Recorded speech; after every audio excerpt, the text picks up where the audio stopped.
let's talk about the God Emperor of Twitter. I am, of course, referring to Elon Musk, who has bought Twitter, taken it over, and now is remaking it in his own image, apparently. And that's good news for anyone who actually has a sense of humor, because Elon Musk likes his memes. But before we begin, if you want to support us, actually, you don't have to support us to do this one. You can just watch this for free. Harry and I did a book club on The Righteous Mind by Jonathan Haidt. This is a book I've read many times and cite often because it's very pro-conservative, really. I'm not going to beat around the bush. It really is. And it does a very good job of pointing out why the left are deranged lunatics. Because actually, instead of having a full moral experience in their life, they have a very narrow moral experience and don't understand what most people consider to be right and wrong, which is one of the reasons why they can never explain what conservatives actually think morality is. But that's free on the website for the next week, I think it is. So go watch that. It's really good. So let's begin with Elon Musk's first day changes. Walks in and is like, right, things are going to change around here. You're going to, instead of the Twitter sign-up page being the default of what you get when you go to Twitter, he just changed it to the trending tab, which actually is a good idea. Why the change? Well, they think here in the Verge, inside old Twitter, such a decision would have been fought over between teams for weeks, but this was the new Twitter. As the former executive told me, that's definitely one way to make it clear that you're in charge now. So essentially, he's just bypassing all of the internal structures of Twitter that would have argued over this and bickered and blah, blah, blah. And say, no, all power in Twitter has been centralized into me because I've purchased the entire platform. I've made it private. No one owns any shares in it now, or almost no one. We'll get to that in a second. And I've dissolved the entire board of directors. Right, so it's symbolic more than it is functional. Well, yes, but it's also functional. Because if you think about it, if you want people to sign up to the platform, why do you just have it as a blank sign-up screen?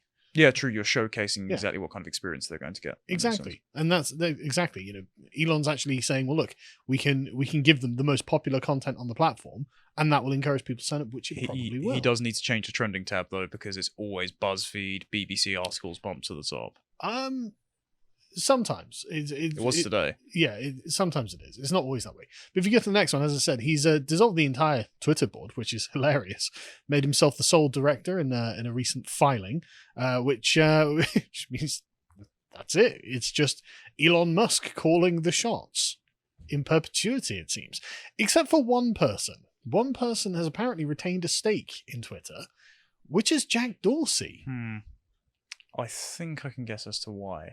Go on. I think they're going to make a federated system. That's how he's going to get Trump back on the platform. So it means that if you're banned on someone's Twitter node network, you have your own connected website that can't be deplatformed by central Twitter. And so you can still be accessible to people on the platform. That's why he wants to make that all in one app. Yeah, Jack Dorsey has been saying things like this for quite some time. And he in fact admitted that, look, centralizing this was a mistake. Yeah, he wants a blockchain social media platform. Yes. But also, I mean, it seems that Jack Dorsey and Elon Musk, are friends, and they do seem rather cut from the same cloth, don't they? You know, the sort of nerdy tech bros who want to do interesting things, and so that's interesting. And I've long held that I think Jack Dorsey was kind of being held hostage, actually. So anyway, Twitter somehow think they're going to be able to get Elon to do what they want, though, and they sent him this email, which is, hey, Elon, you've got a 30-day, you've got a course to do within 30 days to teach you how to manage Twitter and become a Twitter manager. This is a mandatory course. Right. Which is mildly hilarious. Who had the balls to send him that? I don't know, but if I were Elon, I'd find out and just fire them. Just on the spot. Just be like, right, you're gone.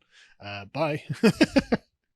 So people are like, okay, Elon walks in a couple of days ago and he's like, right, starts messing around, and people are like, well, what's going on? What's the most messed up thing at Twitter right now? And Elon's response is, there seems to be 10 people managing for every one person coding. Did he find them all in the free breakfast bar area or the yoga rooms or the... Doubtless.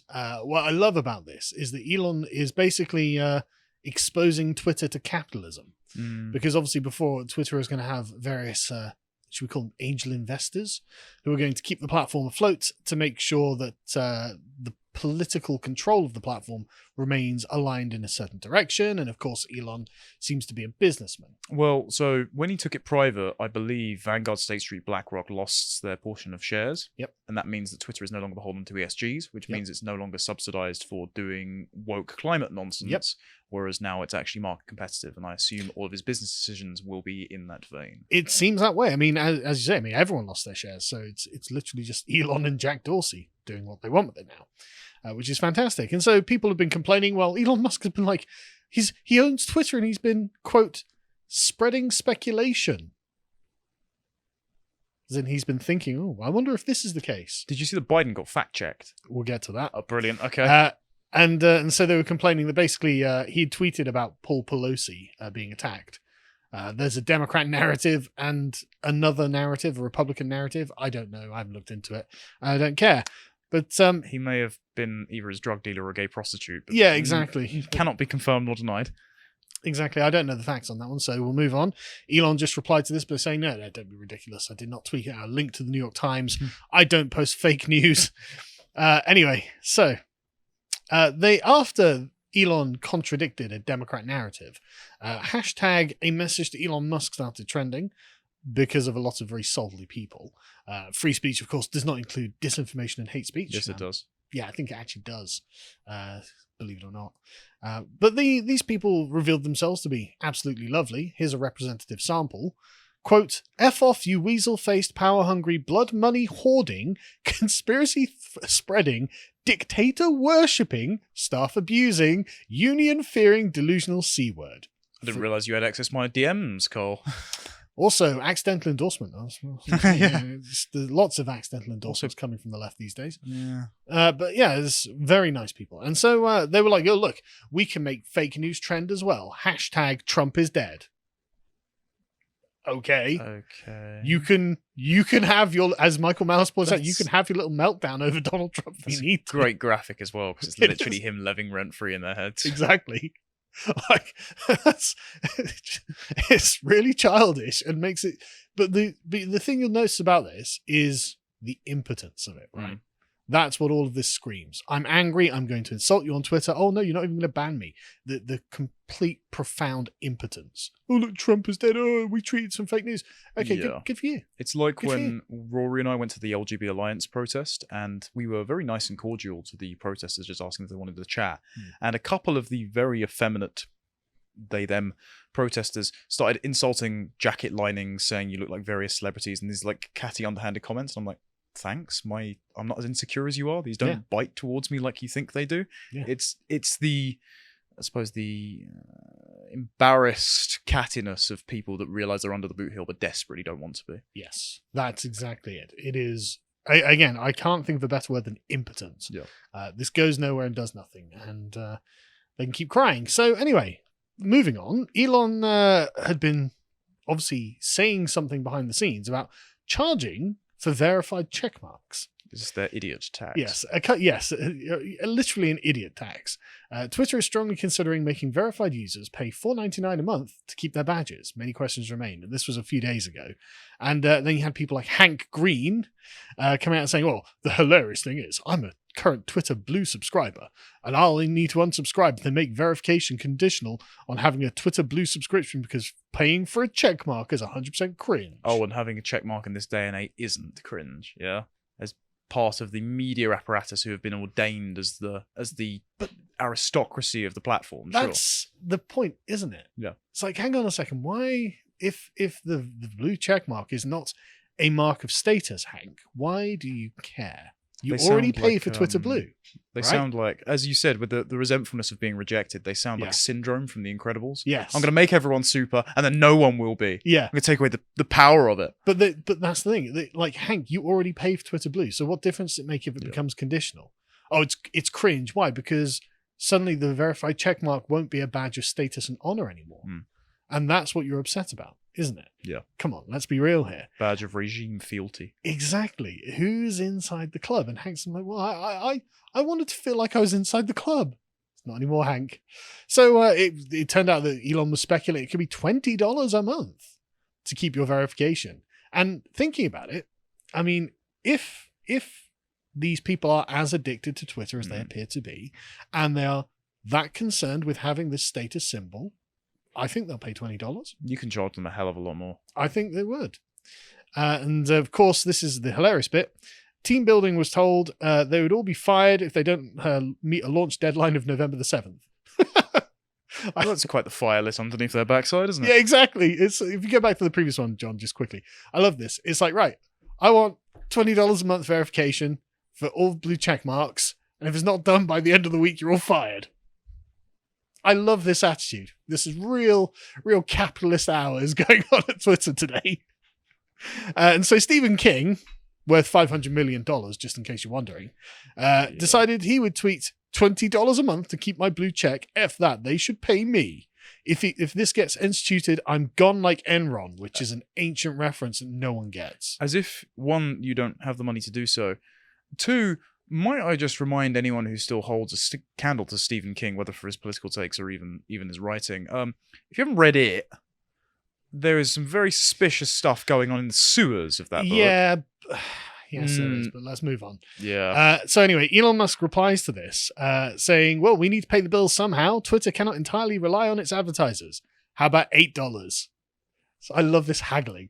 These multi-millionaires and billionaires haggling over $12 a month. But I love the way he just throws out, how about $8? Stephen King doesn't reply to this because, of course, the point being, he's kind of into the sort of like, I'm not a prostitute. What about $1 million?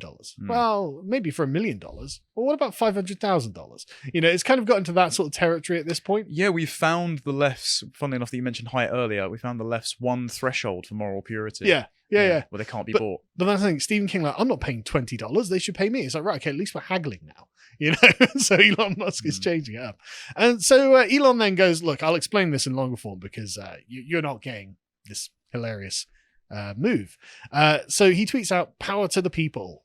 Has he deleted it? Oh. No, there we go. That was strange. Twitter's current lords and peasants system for who has or who doesn't have a blue check mark is BS. Power to the people. Blue for $8 a month. Price adjusted by country, proportionate to purchasing power parity. You will also get priority on replies, mentions, and search, which is essential to defeat spam and scam. Ability to post long video and audio, half as many ads, and paywall bypass for publishers willing to work with us, which we would, Elon. This will give Twitter a revenue stream to reward content creators. There will be a secondary tag below the name for someone who is a public figure, which is already the case for politicians. Right. That's a great idea. Kind of. My only concern is it's all going to be pornography. It's going to be the new OnlyFans. It's going to be pornography and lotus.com. No, people will use this loads because what Elon's setting up here is kind of a sort of competitor to things like Substack, to things like OnlyFans, things like YouTube memberships with private videos and things like that. So actually, this is quite aggressive and quite a good idea. I'm totally on board, and I'm loving the chaos, to be honest. Let things go. And I like the framing, too. The current lords and peasants system, because that's what it is. And they know that's what it is. That's what Hank Green's getting upset about. That's what Stephen King's getting upset about. That's what all of the verified checkmarks are getting upset about. And that's why we can refer to them as a class of verified checkmarks. Yeah, they're upset that he's built a factory on their fiefdom. Exactly. And they are looking at this and going, well, hang on a second. This is going to be a great equalizer where any of you new men can just buy a verified checkmark. Oh, you'll be in my private club. And that's what they're upset about. And Elon has accurately characterized it as such and is moving forward and having fun with it as well. If you go to the next one, he's been posting a lot of memes about this. This is Halloween costume. It is Halloween costume. But this is just a genuinely nice sort of series of jokes. Okay, I've decided it's $8. Why? Because of the joke with Stephen. Because I was haggling with Stephen King. Why not? He changed his Twitter bio again to from the chief twit to the Twitter complaint hotline operator, which is great. And then you got people like AOC who started molding. Socialism. Can't have anyone in my socialist club. Lamayao, a billionaire, earnestly trying to sell people on the idea that free speech is actually an $8 a month subscription plan. Well, it isn't, because free speech predates Twitter. But free speech? What are we talking about free speech? No one's talking about free speech, AOC. No. We're talking about you paying to be in the special club and everyone else paying to be in the special club, which is basically what Elon replies with. Your feedback's appreciated. Now pay $8. And she's going to pay it too. She's not going to want to lose her check mark. Why is shoe on her simping for Who cares? Right, next one. Sorry, give me the next one. Yeah. So Elon's just again keeps pushing these memes, just like $8 for Twitter verification, so much for free speech. You can still use Twitter for free just without the benefits. Angry face. Oh yes. But he has been retweeting other people who have been observing correctly, either retweeting or replying to him. I think this is a retweet. The entitled elite is not mad they have to pay $8 a month. They're mad that anyone can pay $8 a month. That's exactly the point. The barrier between their class and the peasant class is being violated, which is what the socialist AOC is so concerned about. And Sam Harris's very weird objection to this. Yeah, well, something It still populist is free. happening, so Sam Harris has to oppose it. Yeah. Let's go to the next one. More memes. Just again. Look at me. We are the celebrities now. You love to see it. You love to see it. But the interesting thing, and I think this is where it becomes very important, is what Elon Musk is doing here by making Twitter a subscription model is taking the power outside of the hands of the advertisers, because that's what they've been trying to bully him with this whole time. If you can get to the next one, again, Elon is retweeting someone else here, Eric Voorhees. Let's remember that Elon Musk charging $8 for premium Twitter experience means that Twitter becomes the product again instead of you. And if $8 is too much, you're free to remain as the product, because that has been the case the entire time with the internet and social media. If the product is free, you are the product. And great point. And the fact that Elon Musk is taking the most addictive platform and making that something that people are going to pay for, well, they're going to pay for it. And again, more memes, because why not? There was a reply from Your Movie Sucks which I was like, oh, Adam, you're missing the point, mate. He's like, oh, it's cringe that he's posting soy jacks. I was like, no, I think it's hilarious, to be honest. Well, then doesn't that just turn you into the bottom soy jack? Saying, no, don't post the soy jack. Kind of, yeah. Yeah, kind of. Anyway, so moving on, Elon is allegedly planning to charge users to view video content on Twitter. To challenge... OnlyFans, yes. Yeah. But also challenge us.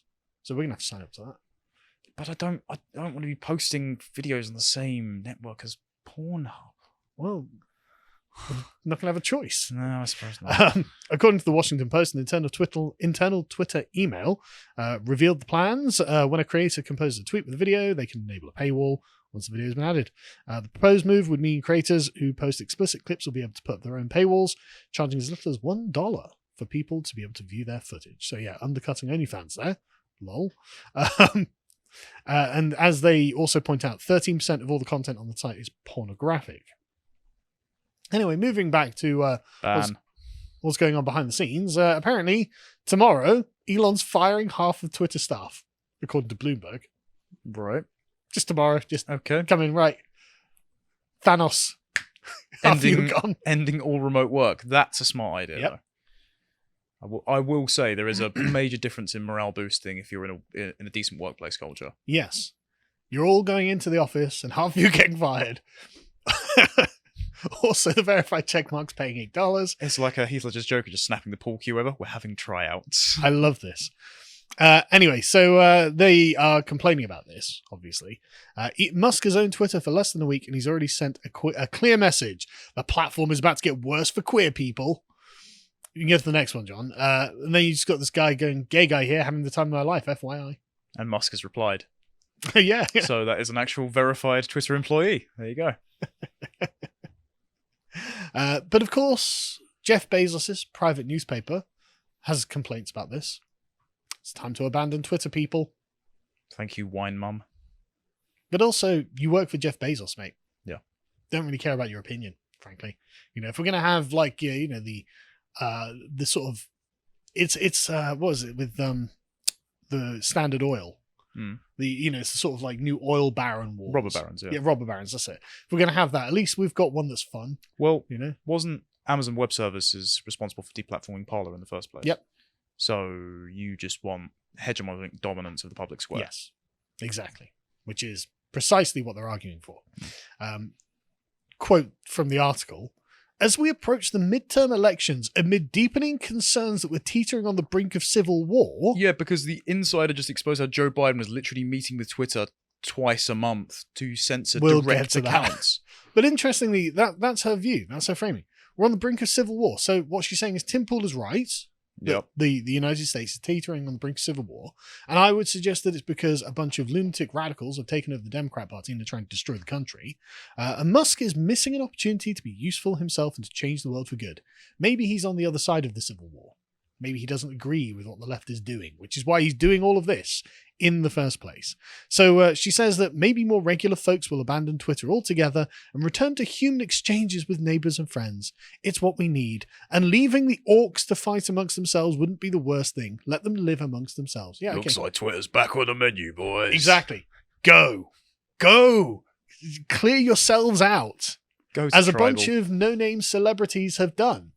I did put an extra link in here, but don't worry. Like, a bunch of celebrities you've never heard of have cleared themselves off Twitter.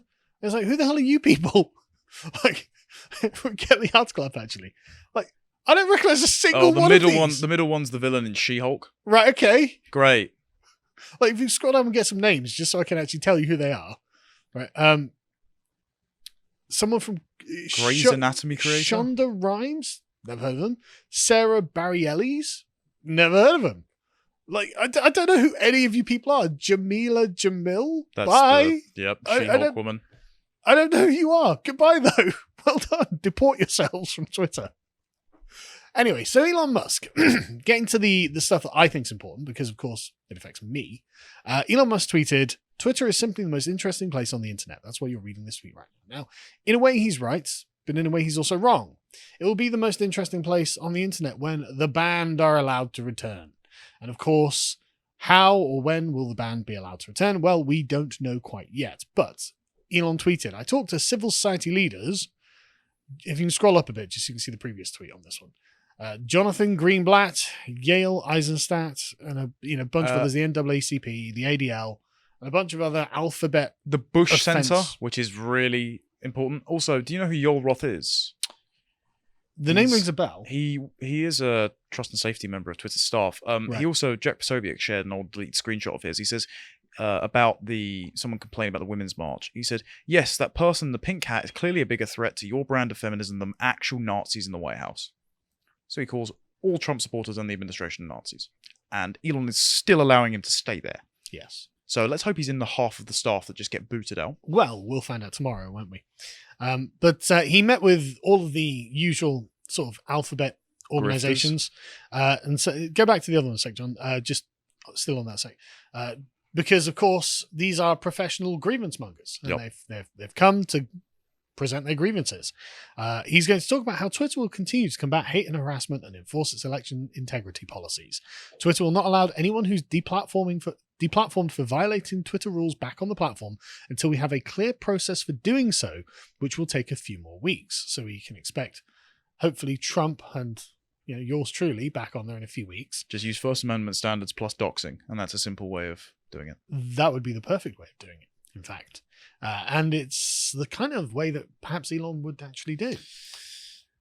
We don't know. I'm very skeptical. We will find out. But we have insider information from the meeting between Elon Musk and the ADL and NAACP. And this is quite interesting. So attendees say they're waiting to see whether Elon Musk follows on from his comments, because he was apparently very, saying, oh yeah, no, I'm very concerned about your concerns. I'm very interested. And they're like, well, we're waiting to see whether he follows through on his comments with action. He seemed to be listening. He seemed to be earnest, but he's also shown himself to be inconsistent. We will judge him by his deeds and not his words. The group also emphasized the need for Musk himself to set the tone for users, which, if the shitposting things go by, seems that he is. After taking control of Twitter, Musk shared then deleted a fake news story about the recent attack on Paul Pelosi. Well, we'll wait until the facts about that come out before we decide it's fake news, I think. Who's the third man? Though the group didn't, it's a great question. Though the group didn't specifically discuss the tweet, it did emphasize that, quote, with great power comes great responsibility, said Yale Eisenstadt, vice president of the Anti-Defamation League. Eisenstadt said, he specifically said, and these are his words, that he does not want Twitter to be a hate amplifier. Lol. Leftists are in real trouble then, aren't they? The coalition approached Musk with 3 key requests. that the company not restore the accounts of anyone who was previously deplatformed until it has set up a transparent process for doing so. A big red button just reactivates all of them. Yes. That would be very transparent, actually, Elon. Live stream it. Yeah, exactly. Live stream it. God, that would be good, actually. That'd be great fun. Yeah. The second is that the company continues to prohibit election lies, denial, even after election day. Okay, so Stacey Abrams has banned them. And Hillary Clinton. And, I mean, there's dozens of Pelosi, Democrats. Chuck Schumer, Jerry Nadler. Oh, actually, I'm suddenly on board with this. Yeah, no, great point by the ADL here. And Twitter includes the voices of civil rights leaders and communities that have faced hate-fueled violence in this forthcoming Content Moderation Council. So basically what they're arguing really is, give us control of your platform, please. Yep. Or what? He gets deplatformed from the Google Play and Apple stores. Maybe, but actually what they're arguing is if he doesn't do this, the Civil Rights Coalition will not let up on its pressure campaign, which includes calling on advertisers to pull out of Twitter if Musk reduces content moderation on the platform. That's interesting, isn't it? And so yes, if Elon actually does shift Twitter into a subscription model, well... Yeah, I agree. That would be a great way to circumvent it. The only problem is, how are you going to build the software that allows it to be downloaded onto phones when the software providers themselves make the phones, and they are in bed with these exact kind of activist groups? Well, that's a great point. There is as you point out rightfully, there's Elon is pulling on a thread that is connected to a whole spider web of other issues, and the question is, who can pull hardest? Who's going to give first? I don't know. Anyway, the changes to Twitter are already palpable. For example, the White House is getting fact-checked, which is hilarious because, of course, Biden never got fact-checked before Elon bought the platform. They posted something that was untrue.